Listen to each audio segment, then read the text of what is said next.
Bonjour à toutes et à tous, ici Steven et aujourd'hui je vous présente SB Utility, un Twixidia qui va vous permettre de customiser entièrement les réglages de votre appareil. Vous pouvez déjà apercevoir quelques changements, j'ai par exemple 5 icônes dans mon dock ici en bas et j'ai aussi une cinquième colonne d'applications sur mon Springboard. Pour aller paramétrer ce tweak, on va se rendre dans les réglages, dans la section de SB Utility. Vous mettez le tweak à Enable et on va commencer par regarder la première catégorie, les icônes. La première option, c'est la désactivation de la possibilité de supprimer les applications. Donc si on reste longuement appuyé sur une application, vous voyez qu'on n'a plus le petit X en noir qui nous permet de supprimer une application, il a été désactivé. Donc ça c'était la première option, c'était Disable Uninstall. La deuxième, elle s'appelle Disable Jittering, et donc ça va désactiver l'option de tremblement des icônes lorsque vous restez longuement appuyé dessus. Vous voyez qu'il y a uniquement celle du dock qui tremble, pas les autres sur mon Springboard. Ensuite, l'option Disable Badging, ça va supprimer les badges de notification sur les applications, et Hide Label, ça va masquer le nom des applications sur votre Springboard. Vous voyez que je n'ai pas de nom en dessous des icônes. Ensuite, la customisation du dock. Donc vous avez en premier la possibilité de masquer la réflexion des icônes. Vous allez aussi pouvoir mettre plus de 4 applications dans votre dock. Moi, vous voyez que j'en ai sélectionné 5, vous pouvez en mettre jusqu'à 11. Vous pouvez voir mes 5 applications dans mon dock. Maintenant, on va passer à la catégorie suivante, c'est Home, donc ça correspondra à toutes les pages en général sur votre Springboard. La première chose que vous pouvez choisir d'activer ou non, c'est Disable Paging. Donc vous choisissez de le mettre à On ou à Off. S'il est désactivé, vous savez que lorsque vous vous déplacez sur les pages de votre Springboard, ça marque un temps d'arrêt à chaque page.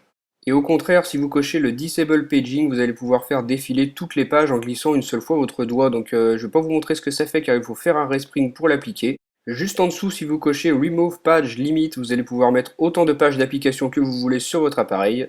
La troisième option qui s'appelle Hide Dots, ça va vous permettre, si vous le voulez, de masquer les points de page que vous avez ici en bas et qui vous informent sur quelle page vous vous trouvez. Pour la suite des réglages, on a Custom Row. Donc avec cette option, vous allez pouvoir définir le nombre de lignes d'application que vous voudrez avoir sur votre Springboard. Donc moi j'en ai 4 pour l'instant. On a la même chose pour le nombre de colonnes d'application. Moi j'en ai mis 5. Si vous vous rendez dans les réglages, vous pouvez en mettre jusqu'à 11. Moi, vous pouvez voir que j'ai bel et bien 5 colonnes d'applications, ça s'appliquera sur toutes les pages du Springboard. La prochaine option qu'on peut configurer dans les réglages de SB Utility, ce sont les dossiers, donc folders. On peut masquer le nom des dossiers si on le veut. Moi, j'ai coché cette option, donc vous voyez que je n'ai pas de nom en dessous de mes dossiers. Juste en dessous, on a Disable Edit Name, donc si vous cochez cette option, ça va vous enlever la possibilité de renommer vos dossiers. Donc lorsque vous restez longuement appuyé dessus, vous avez ici un champ où vous pouvez donner un nom à votre dossier. Avec Disable Edit Name, vous pouvez enlever la possibilité de renommer vos dossiers. Ensuite, la troisième option qui s'appelle Hide Icon Background, elle va vous permettre de supprimer le fond derrière les icônes des dossiers. La quatrième option, si vous l'activez, ça va vous permettre, lorsque vous ouvrez une application qui se trouve dans un dossier, de fermer automatiquement le dossier une fois que vous aurez quitté l'application et vous ne retomberez donc plus sur la page du dossier ouvert.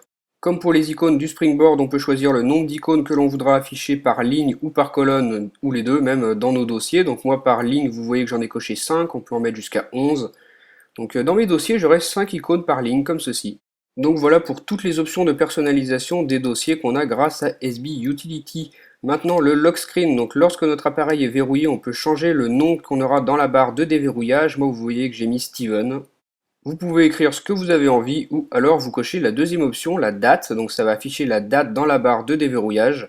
Si vous préférez que votre barre soit vide, vous cochez l'option ici Nothing. Vous pouvez aussi choisir de mettre l'heure. Sur un iPad, vous avez la possibilité de masquer le raccourci pour la pellicule photo et sur un iPhone ou un iPod Touch, vous pouvez masquer le bouton du raccourci pour l'appareil photo que vous obtenez lorsque vous double tapez sur le bouton Home. Donc moi, il n'y est pas, je l'ai désactivé. Si je le réactive, que je redouble tape sur mon bouton Home, vous pouvez voir le raccourci de l'appareil photo ici sur le lock screen.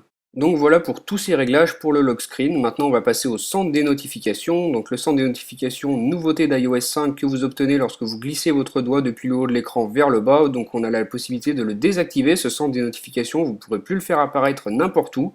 Si vous préférez avoir accès à votre centre des notifications, vous décochez cette option et là votre centre des notifications refonctionnera.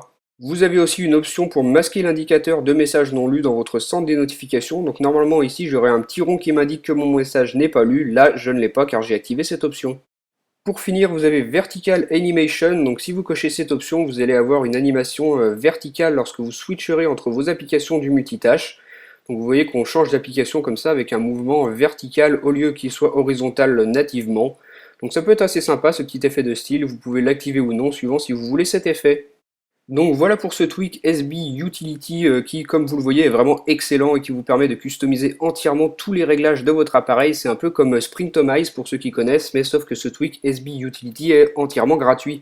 Donc dites-moi ce que vous en avez pensé via les commentaires et moi je vous dis à très bientôt pour une nouvelle vidéo. Salut!